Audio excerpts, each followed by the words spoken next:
All right. Good morning, good afternoon, good evening. Welcome to CxEnergy Virtual 2021. Thank you for finding this pre-recorded virtual presentation. My name is Derek McGarry. I'm a professional mechanical engineer and a commissioning professional as well. The president of OTTO, an HP buildings company that we provide automated functional performance testing. And that's the topic of this presentation today, is automated functional performance testing is a thing. Yes, it is. Okay, let's go through a couple mandatory AIA continuing education slides here. Course description, this is the same thing that has been shown on the announcements and online for CxEnergy, the abstract for this presentation. And the learning objectives. So really what we're trying to accomplish today is I'd like to introduce the concept of automated functional performance testing. What is it? What projects are amenable to automated functional performance testing? How does it impact how you as a commissioning provider deliver services? And also, you know, automated functional performance testing is not going to do all of your work. It takes a chunk of it, and we'll get into the details of that. But there are some limitations, so we'll cover that as well. Okay, so let's jump right in. First topic is, what is automated functional performance testing? At the highest level, this is a common reaction I get. I talk to commissioning providers all over the country.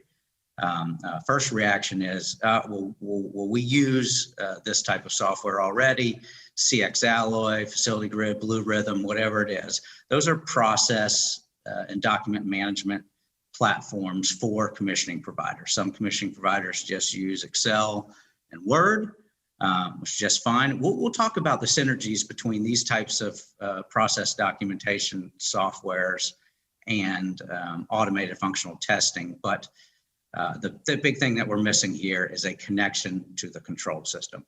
So fundamentally, automated functional performance testing requires a control system and a connection to the control system. But the primary elements of automated functional performance testing, what do we mean by this? There's three primary elements. First off, automatically record trend data for your review and for documentation purposes. Second, automatically execute control system overrides. You have a script that you need to execute. It involves usually overriding set points or whatnot inside the control system. Sometimes you'll have the controls engineer do that on your behalf while you're witnessing. So automated functional performance testing automates that part. And then the last piece is automatically answering your functional questions, whatever questions you're trying to answer as part of your test script. So let's get into a little bit of detail here. Automatically record trend data. So what I've got here on the screen is an example of a project, a fairly complicated air handler for a K-12 school in Minnesota. And on the left side is a points list, the points that we want to see, the points that are relevant to the testing procedure. This is an abbreviated points list. The ... there is hiding lots of other points that are involved. But part of automated functional performance testing is to collect these data points. No requirement for the controls contractor to provide this. That's often what happens is a commissioning provider will request trend data. Perhaps the specifications of the job require trends to be recorded within the BAS. That, of course, needs to be checked.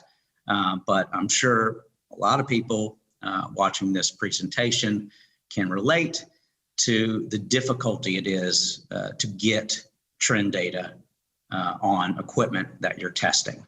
And when you do get it, it's hard to visualize it. It's hard to put it all together. It may be in a single Excel file for every data point. Automated functional performance testing should make that easy.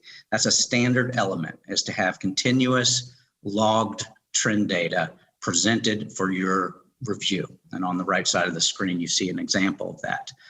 One other thing I'll note about this particular example is the bottom half of that, that points list.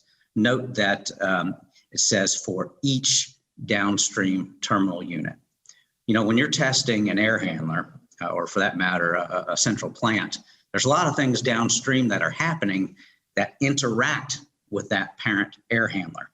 So it's important, or let's put it another way, it's valuable to access the trend data for every downstream terminal unit from an air handler so that you can validate reset strategies or what triggers off hours heating or cooling and what's supposed to trigger off hours heating and cooling. So we watch everything downstream so that you can easily see what's going on and compare it to what's supposed to be going on. Okay, so that's the first part of automated FPT, automatically recording trend data. So the next piece is automatically executing control system overrides. So, you know, a typical function of a script would be to test cooling. So you need to force the systems into cooling mode. Test heating, force them into heating mode. Test fan control, raise the discharge pressure set point, or lower the discharge pressure set point. These are things that commonly you ask the controls engineer to do. And sometimes they can do it in bulk, sometimes they can do it easily, sometimes it's hard. Unfortunately, one of the challenges with that is time. If you're going to witness something happening, it's normal for the control system to have delays involved with certain commands. So in order to save time, from what I hear, it's common to override those delays for the controls engineer to change the delays to make things happen faster. The challenge with that, or the downside of that, is that that's not a real condition. So the beauty of automated functional performance testing is we're making overrides that are not crazy. These are normal set point adjustments that are available in the control system graphics. No tricks required. So what you see up here on the screen is an example where you see the occupied cooling and heating set points going down near the beginning of the test. Then it goes to neutral mode, then it goes to occupied heating mode, and then it goes to neutral mode again. Then we go to an unoccupied period. You see that the automated script overrode occupancy, that Boolean point down there in the blue, the bottom bar. So we go into unoccupied mode. We force it into an unoccupied cooling situation. Then we put it back to neutral. Then we force it into an unoccupied heating situation. And then we put it back in neutral. And then we let it coast for a little bit at the end of the test. And I'll just go ahead and note now, it's standard practice with automated functional performance testing to record existing conditions at the beginning of a script and then record existing conditions at the end of a script to document that we left the systems the same way we found them. Once the overrides as part of the script are released, we're documenting that everything is back to the way it was. One thing, a special note here is you'll notice at the bottom of this graphic, it's got the time stamp noted, 1 a.m. to 9 a.m. is the whole graph here. The actual test in this situation started at 2 a.m. and ended, looks like around 8:30 a.m. So that gives you an example of the flexibility that automated functional performance testing offers in terms of logistics. So this particular project at a university had major construction still underway in the building, which is common for when you are asked as a commissioning provider to do your testing. So being able to get in there quickly and take advantage of all the time available is valuable. And so in this case, to avoid interruption from construction activities, the commissioning provider chose to run automated functional performance testing in the wee hours of the morning before construction started. So that's the convenience of it. It can also happen on weekends, holidays, or during the day, if that makes sense. Perhaps someone needs to witness it. But it really allows a lot of flexibility for when there are particularly occupied scenarios, like we're doing a bunch of testing at a K-12 school system, and there are kids and teachers at this point, fortunately, in the classrooms.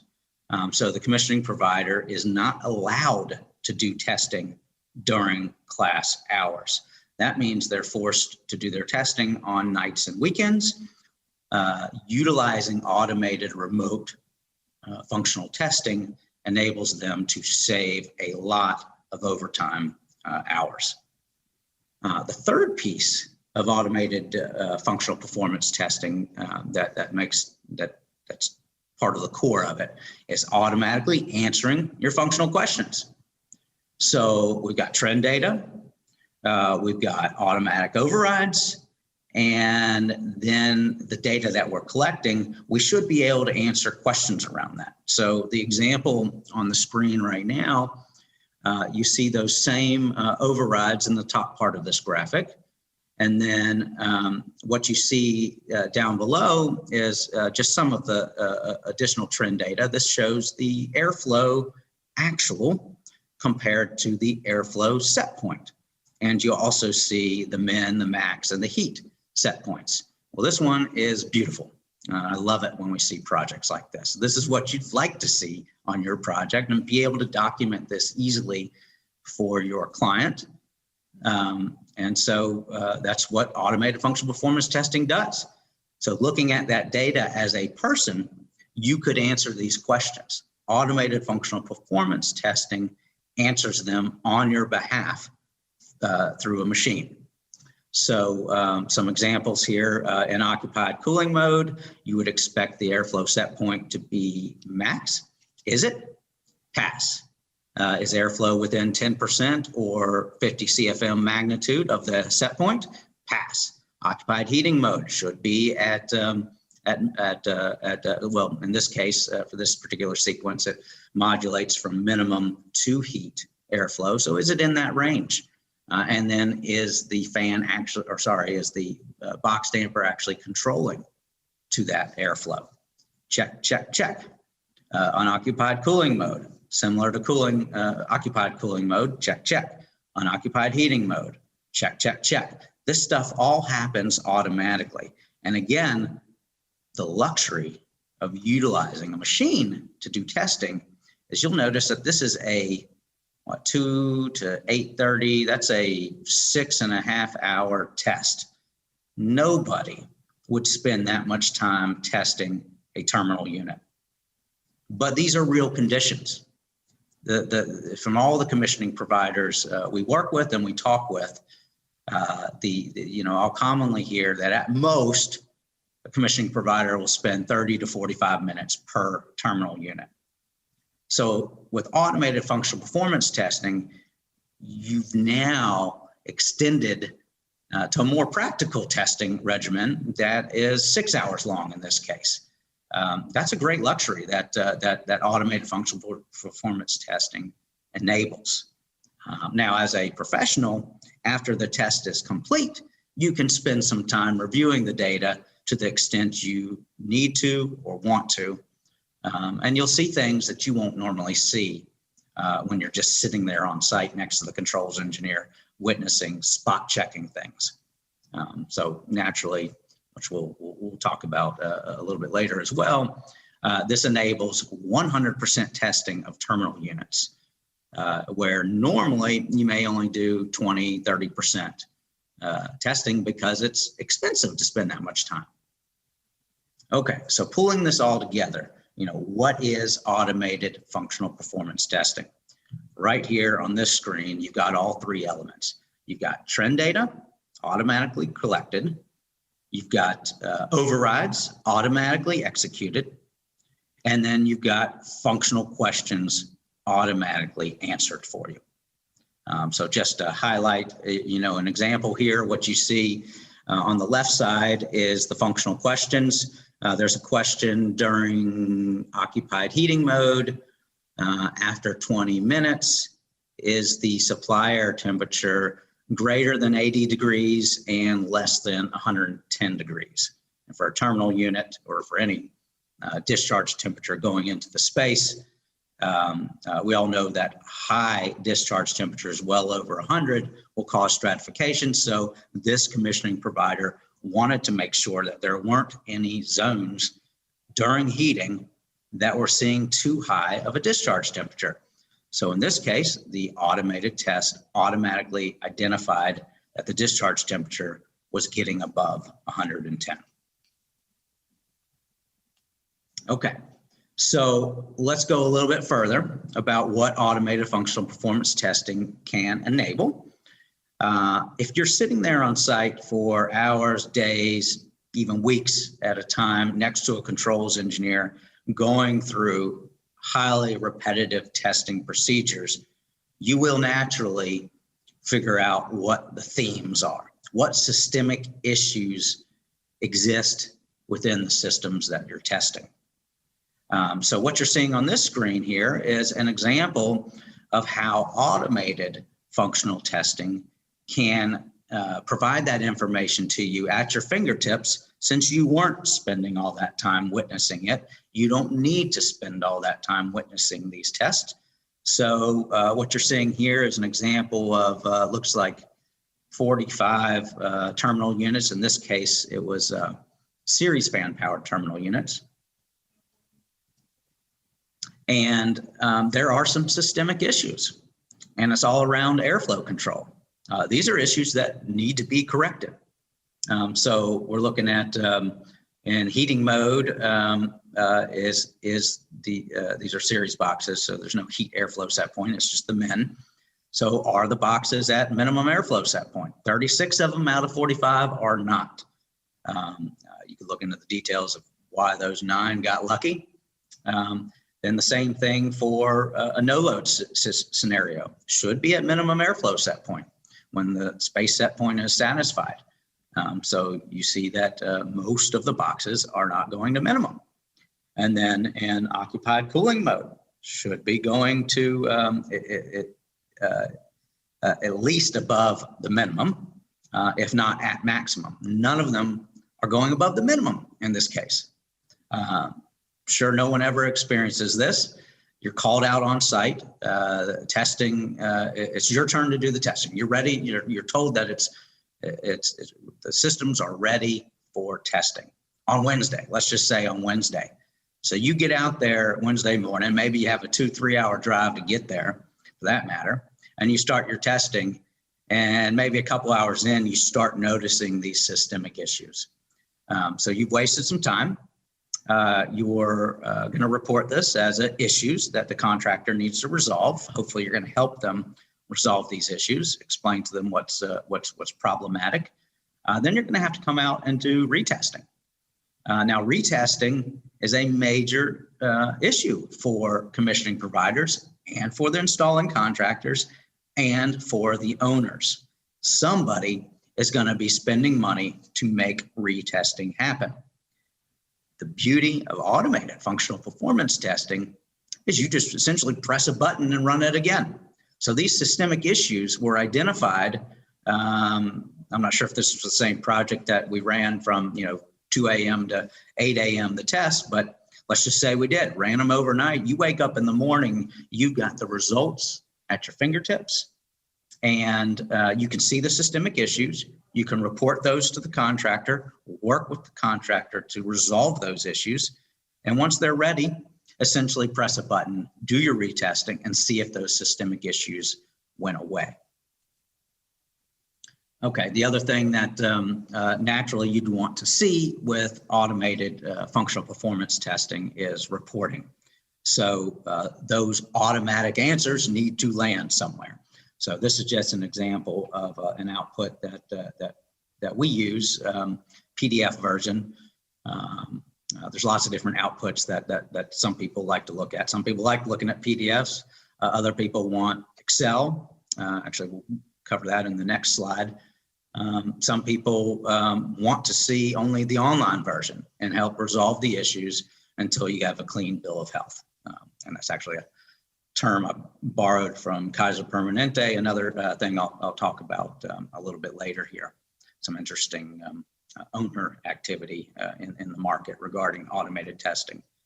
But when you're talking about dozens, hundreds, even some projects have thousands of terminal units or pieces of equipment that you're testing, automating this reporting is naturally going to be a huge time saver. So one other opportunity that comes up is, do you use any of those commissioning process and documentation softwares that I referred to earlier, like CxEnergy, Facility Grid, Blue Rhythm, that type of thing. So there's an opportunity here to integrate automated testing with those softwares. So here's an example where an Excel file was automatically generated with all of the testing results from a single piece of equipment.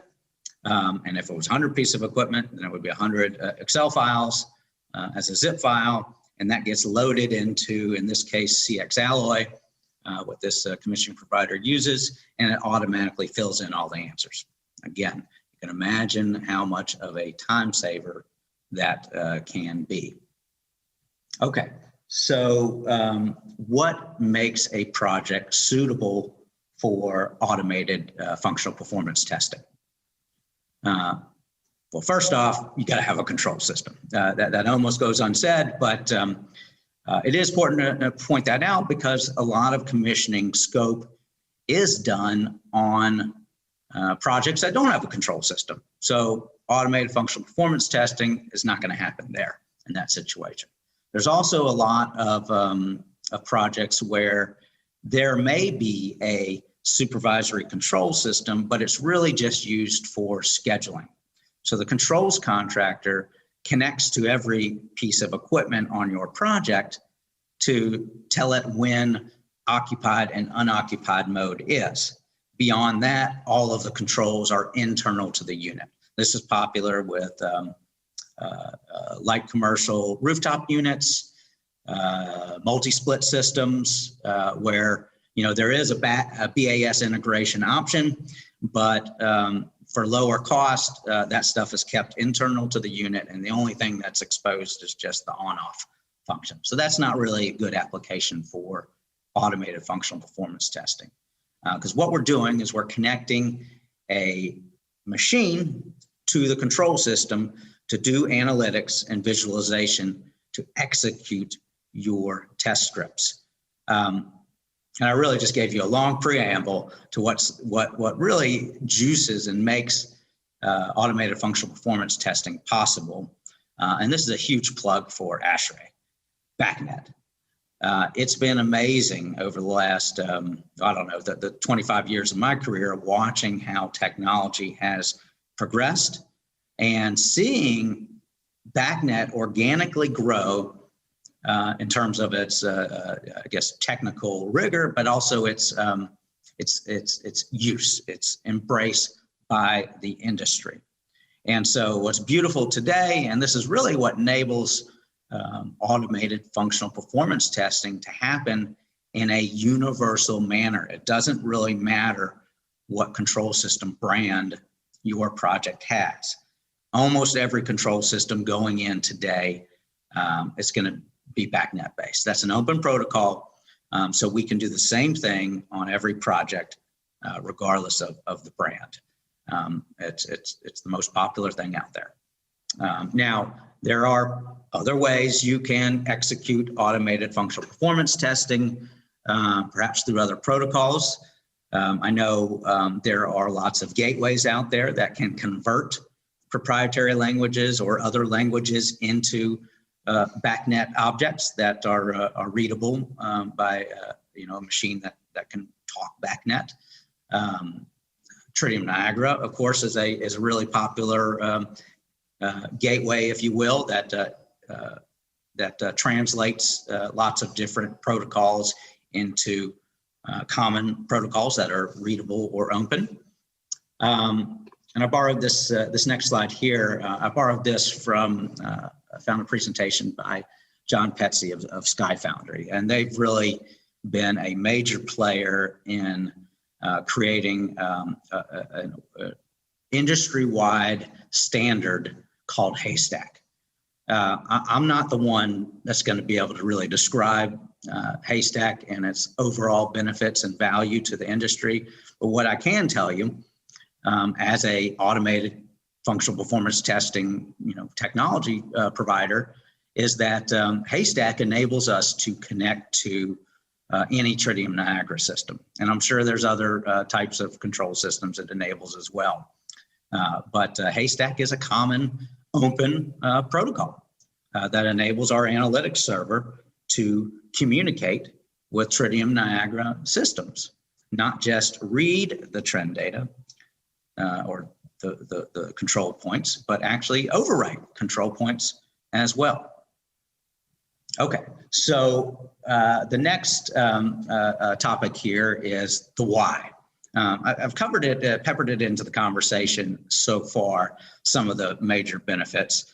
And as a commissioning provider, if you're watching this, you've already run through the motions of why you might do automated performance, functional performance testing. But really what it comes down to, at its highest level, is human versus machine. I was talking to a major commissioning provider. They have a huge team, tons of different commissioning agents or providers all around the country. And, so there's a staffing balance to go from project to project to project to project to project. Now, when business is good, you're going to be growing and hiring. Well, think of automated functional performance testing as a force multiplier. It takes labor away. That's the age-old thing of progress in this country and the world for humankind. We make technology that makes things easier for us. Yes, it takes away hours for people to work, but it opens up opportunities elsewhere. And I won't get into that. But the bottom line is automated functional performance testing is a force multiplier.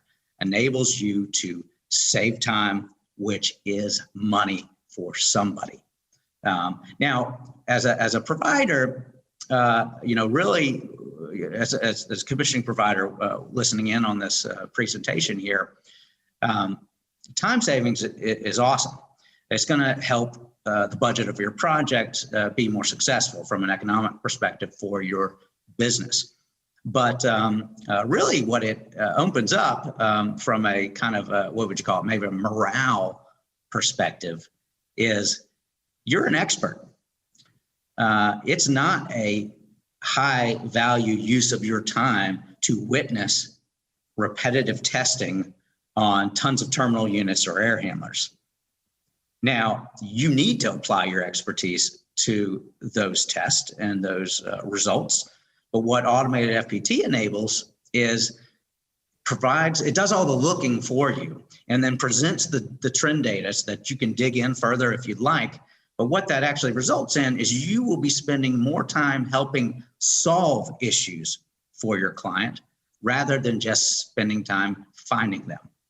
And that's a big deal. How many projects have you left where there was an open issues log with lots of issues that hadn't been resolved? Some of that could have been resolved with a little bit extra time and effort on your part, but you were spending so much time doing testing, the project's moving fast. Automated FPT gives you a relief valve, enables you to spend more time doing high value activities. Go on site, show your client how you solve problems, not just running through checkboxes, okay? And naturally, as people, doing something over and over and over and over and over again can get boring. It opens up room for human error, for skipping things, taking shortcuts. So automated FPT takes that off the table. It can run through rigorous testing over and over and over again without complaint. Now, those are big drivers right there, saving time, money, and making it less boring to do the testing. But one of the other big benefits is seeing things, having the opportunity to see things you wouldn't normally see. I mean, what about morning warm up or cool down? That's a pretty, I'd say that's a pretty important function for HVAC systems, optimum start stop, that type of thing. And that's supposed to happen over a two-hour period through essentially a machine learning algorithm within the control system that's looking at outdoor air temperature, previous history of how long it takes to warm up or cool down a space. So that takes time. You can't really force it into an artificial scenario. So what you can do with automated functional performance testing, if the schedule is supposed to start at 7 a.m., start the test at 5 a.m. Witness that first 2 hours without being there. Let the machine witness 2 hours worth of trend data. Then at 7 o'clock when the calendar turns on, have your automated FPT automatically answer how many zones were within set point, because that's the purpose of that optimum start type of sequence. And then the graphic, of course, I've got shown up right here as, it's one thing to say that airflow or temperature is being controlled, but it means a lot more if you can see it over time. So this shows an example of, how good is that PID loop at smoothing the reaction time? How wild or erratic is the control? You may not see that. Well, you won't see that unless you spend lots of time watching the equipment or use automated FPT and have that data brought to your fingertips.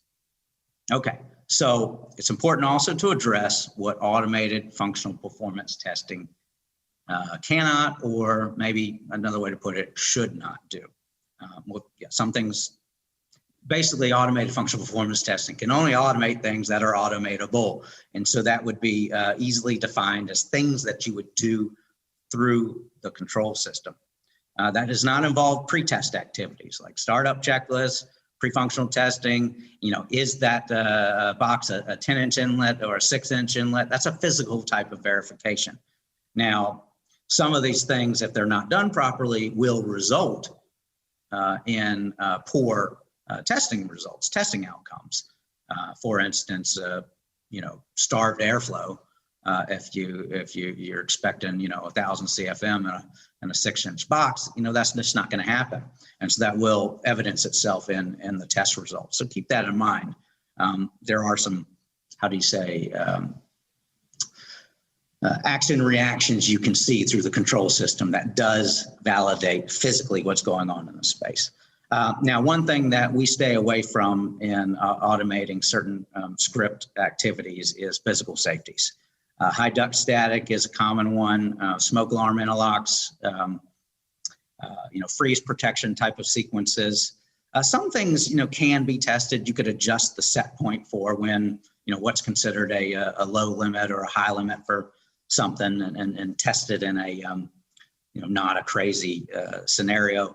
But really, at least what we do is we ask our commissioning provider partners to make sure that those physical safeties are validated before we start automating testing. This is a risk reduction type of measure. Okay, one other thing, then we're going to get into some examples, some more examples, deeper examples of automated functional performance testing, but I want to talk about the market broadly. So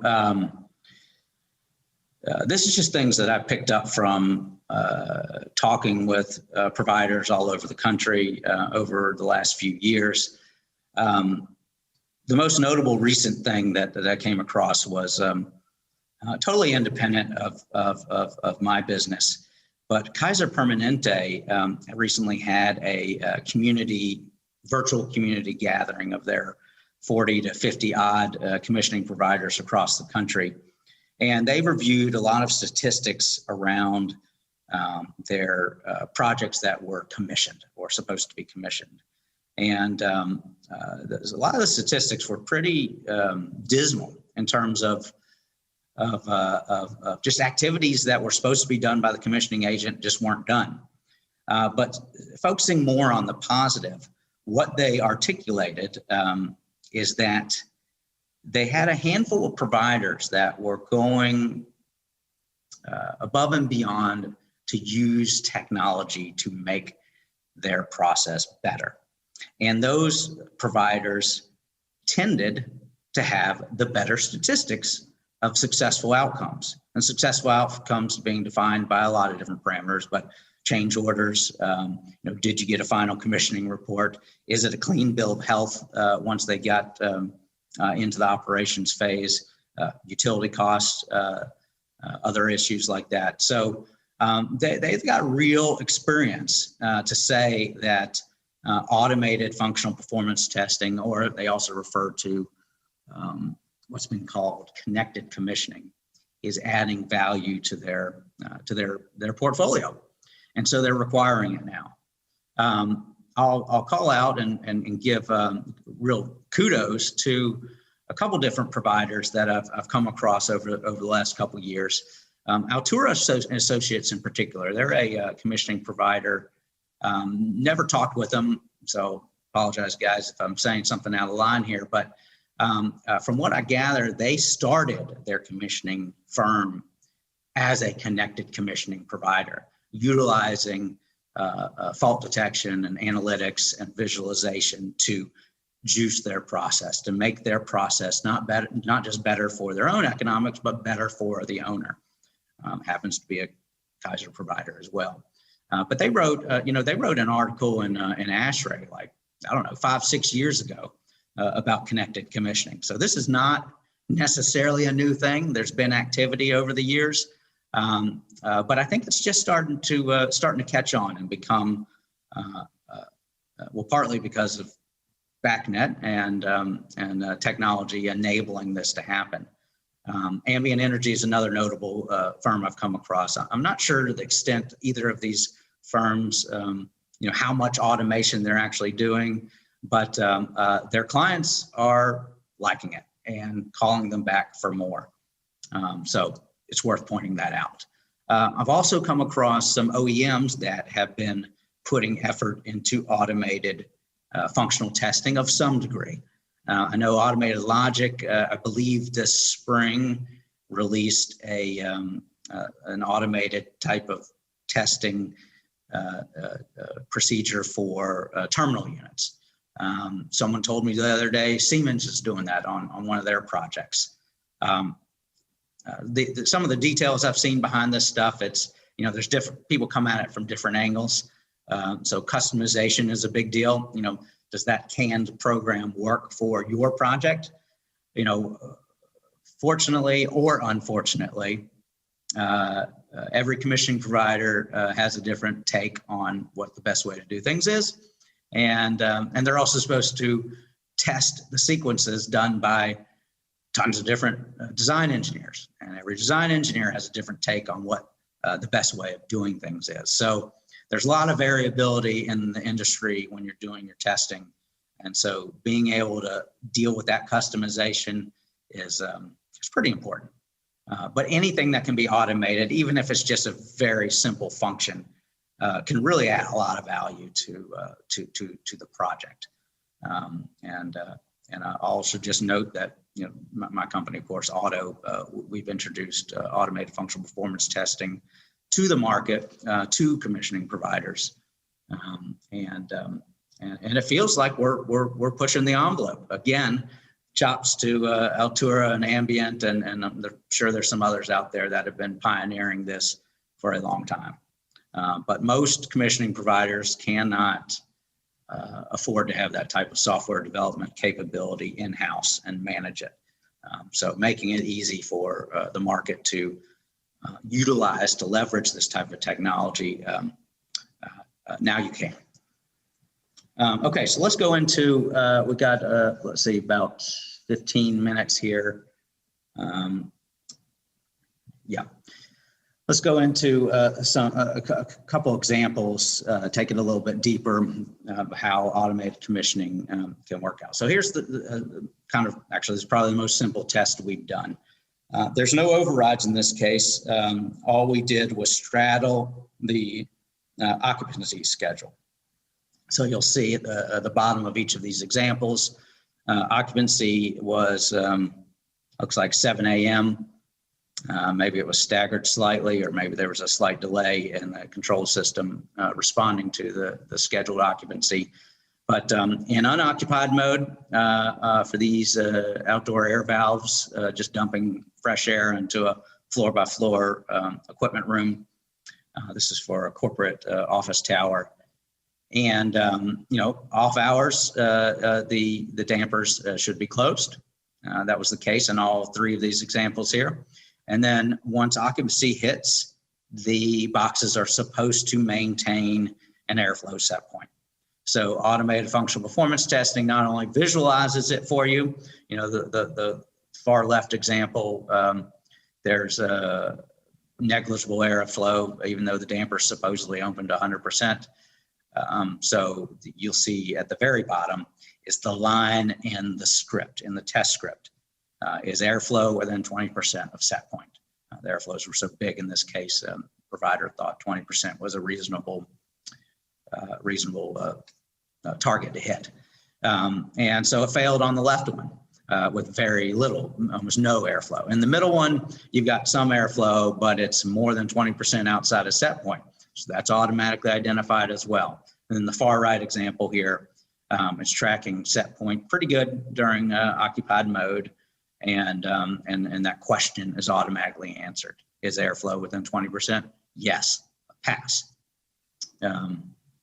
So this was an example that didn't require any overrides. It's just monitoring and then answering your question. VAV systems. This is a lot trickier to automate the test, but possible, of course. So for a typical VAV air handler, or sorry, actually, we're not getting into VAV air handlers just yet. This is these are just VAV boxes. And on the graphic on the top left, that is, I believe those were VAV boxes for a K-12 school system, and they've got issues that need to be resolved. And the bottom left one is these beautiful operating boxes at a university. Happened to be a Schneider IP-based control system. I thought was fascinating. All the controllers were IP-based, but this one is humming perfectly. So you see those modes: unoccupied, cooling and heating, occupied, cooling and heating. It's a different order on both of these projects. That's part of the flexibility of automated testing. But there's some questions that are trying to document whether they're working properly or not. And I just grabbed some of the lines of the script in each of these examples, so that the number on the left side are not fully consecutive because we're skipping, just to show you some highlights. But you see that there's a lot of, there's a handful of fails on this top left example, or the top part of this page. In unoccupied cooling mode, the box is going up to maximum airflow set point, but very little airflow is coming through. That could be a damper problem, or the reality is, because we tested lots of them in this case, and you could see by looking for the systemic issues that none of the boxes passed unoccupied cooling mode. The air handler didn't trigger on.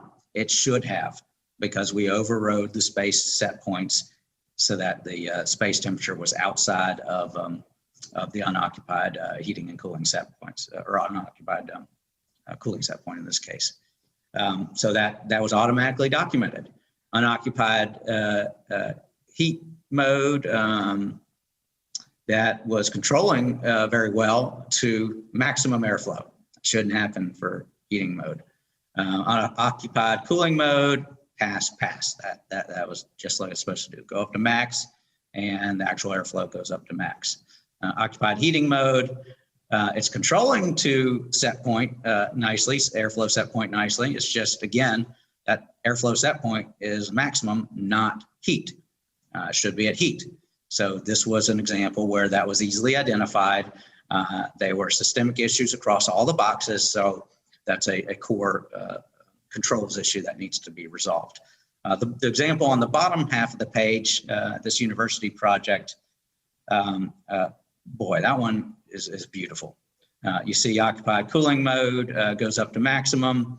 The set point goes up to maximum, and the actual airflow tracks with it. Then occupied, well, and then in between, I'll mention there's also the what we call no load situations, where we're overriding the set points to be on either side of current space temperature, so that there is no load in the space, and the box should go to minimum flow set point. And it is doing that in this case for the university project. Interestingly, on the example on the top, in occupied mode, it's going to 0 in no load, because we did this testing in the middle of the night, and there's an extra function with local occupancy sensors, which in this case, there was no local occupancy at 2, 3 in the morning. So the boxes were actually, some of the boxes were actually allowed to go down to 0. So that was not a fault. But in the university example, it goes down to minimum during occupied mode. Then heating, it goes up to heating airflow set point, tracking nicely. Then it goes to no load mode again. Then we transition to unoccupied mode. In this case, it was a forced override to transition the boxes into unoccupied mode. So the air handler was actually still running. We only did this on 30% of the boxes at a time. And you see the unoccupied cooling mode, the airflow set point went up to max, and the airflow got there. Then no load situation goes down to 0, and heat goes up to heat. Anyway, beautiful example in the bottom part, and you see that all the answers got pass answers in terms of the functional questions. Okay, so this was a VAV air handler testing. Now this is just one part of the test, because there's a lot of things that you guys like to test with VAV air handlers, and it can get pretty complicated.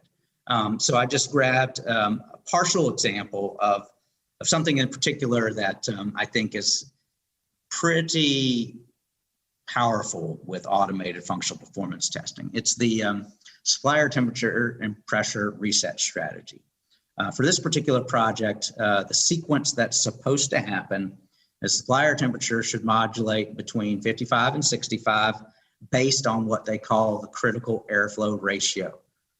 Critical airflow ratio would be, take a look at a downstream terminal unit, what's its max airflow, and what's its max airflow set point, and what's the current airflow set point. If the current airflow set point goes all the way up to max, that would have a critical airflow ratio of 100%. Thus, supplier temperature should automatically be triggered lower, which would then lower the actual airflow set point need, and that's supposed to be maintained between 75 and 95. So what that requires for automated functional performance testing is not just to look at the air handler, but to trend every single downstream units, downstream terminal units, max airflow set point and current airflow set point, and track that in real time. And not just what each one is, but what's the maximum, what's the worst case. In this case, it only took, there was only one that needed to be the maximum to trigger a reset. But we also had to exclude any zones that had been overridden as, well, in this case, they call it pole status equals no. That means that it's been excluded from the reset. So that's important too. Now, normally when you're doing testing with a controls contractor, you're going to trust that they probably got a point somewhere in the system that's tracking critical airflow ratio, but you don't really know what's going on with every downstream unit. And so you trust, if that says that the critical ratio is 90, then you trust it. You have to trust it. It's really hard to validate it. In this case, every single downstream damper position and airflow setting is tracked, documented, and available easily for the commissioning provider to review. And we actually made it as a what we call a proxy point, so you can see it tracking over time what that critical ratio is. Same thing with the pressure, supply air differential pressure set point, so the DPSP. Everybody uses different acronyms. I appreciate that. But it was supposed to reset between the min and the max limits set by the engineer or controls contractor or the owner operator, whatever those limits are. It should reset between those limits to maintain a critical terminal unit damper position between 85 and 95. But in addition to that, you can only go so fast with your fan, 100%, and you can only go so low with your fan. So those are exceptions where you might go outside of that 85, 95 range, and that could be an issue too. So the script should call that out. So again, we're tracking every downstream damper. Well, what you see here is the way we automate this process is we're coming off of some other tests, fan pressure control and air temperature control. And it's purposely in this order so that when we go it's timestamp 6:25 a.m. At 6:25 a.m. when this supplier temperature and preset and pressure reset script section is happening, we're coming off some pretty crazy pressure set points and temperature set points. So we release those overrides. And then we watch the data, or a machine watches the data for a 60-minute period. You give it 60 minutes in this case, totally adjustable, but in this case we did 60 minutes. And then after 60 minutes, we ask these questions. First, record the key values, that's the top part in gray or black here. And then we start answering the questions. Is the supply fan speed in a controllable zone, or is it pegged to an extreme, which would be a red flag of something to the commissioning provider? Then, is supplier temperature being maintained close to set point? In this case, within 3 degrees is the question. That's a pass, and you see that those two values up here at top, 65 and 65. Oops, sorry. Then the thing that failed was critical airflow ratio was at less than 95. So what's happening, critical airflow ratio, there's a box out there, at least one, that's at maximum airflow set point. And the supplier temperature set point is at 65. That's the highest. After 60 minutes, that should have adjusted down to lower that critical airflow ratio. It didn't happen, so this automatically called it out. Something needs to be remedied with that sequence. Now we do see that the critical damper position's at 50%, which is pretty low, but that's okay, and I got past answers because the supplier pressure set point did go to its minimum of 1 inch. So that's the lowest it's allowed to go, and that's what it did. Check, success. Okay, one more example here, and then we're done. So this was a unique system. This was actually at the new ASHRAE headquarters down in Atlanta. I will confess that this was more of a demonstration. The commissioning provider brought us on to experience automated functional performance testing and how it impacts or could impact their process, but they had already commissioned these systems. And it was about 80 radiant heating and cooling zones. Some had ceiling fans, some had cooling and heating, some only had cooling. There's a different sequence for open office areas versus private office areas. All of that stuff was able to be blended into a single script template that ran against all 80 of these zones. And in this case, you'll see the script went from 4 a.m. to roughly 2 p.m. Again, that's not something that any owner could afford to pay a commissioning provider to witness. But during this time, all the trend data was collected and questions were automatically answered. So the modes we went through, it's just interesting to point this out, first 2 hours from 4 to 6. 6 was when the schedule was supposed to turn the units on. So at 6 a.m., we asked questions, is the space temperature of every downstream, or sorry, this is all in one zone, is the space temperature within 1 degree of set point? Interesting, originally we did is the space point, at set point or within set point. But we found that some zones were, a half a degree outside of set point. So the commission provider wanted to adjust the sensitivity of the question. No problem. You don't need to rerun the test. You just rerun the results because you already have the data. So we adjusted the threshold to say, are the set points within, are the space temperatures within 1 degree of set point? And now you only see the more egregious examples, if there were any outside of that. I don't remember whether there were or not. Then we go into, so that's how you watch optimum start stop. We monitored the first 2 hours and then answered at scheduled start or more spaces within set point.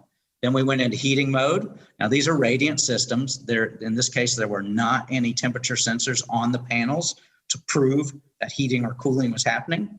Normally for a VAV box with reheat, you'd have a discharge temp. You don't in this case. So what we were able to do, we have the luxury with automating testing to wait and watch. And we asked the question automatically, what was the space temperature rise over 60 minutes? That enabled across 80 zones to see which zones are likely being starved of hot water or chilled water, because we did the same thing for cooling mode. And like we do for all tests, it's good to document once you've released the overrides that existing conditions, what they are, and did they match the original. So that's it for that example. So to wrap up here in conclusion, I want to remind everyone the primary elements of what automated functional performance testing does. So automatically record trend data, automatically execute the overrides to push the systems into the various modes you're trying to test, and then automatically answer your functional questions, whatever they are, because they will be different from project to project. Then the why, time savings, reduce boredom, and improve your results. Pretty simple. So I thank everybody for anyone who logged on and found this webinar, this seminar. And thank you CxEnergy Virtual 2021 for allowing me to present. My contact information is here at the bottom with OTTO, automated functional performance testing naturally. And that will be it. So thank you, everybody. Take care.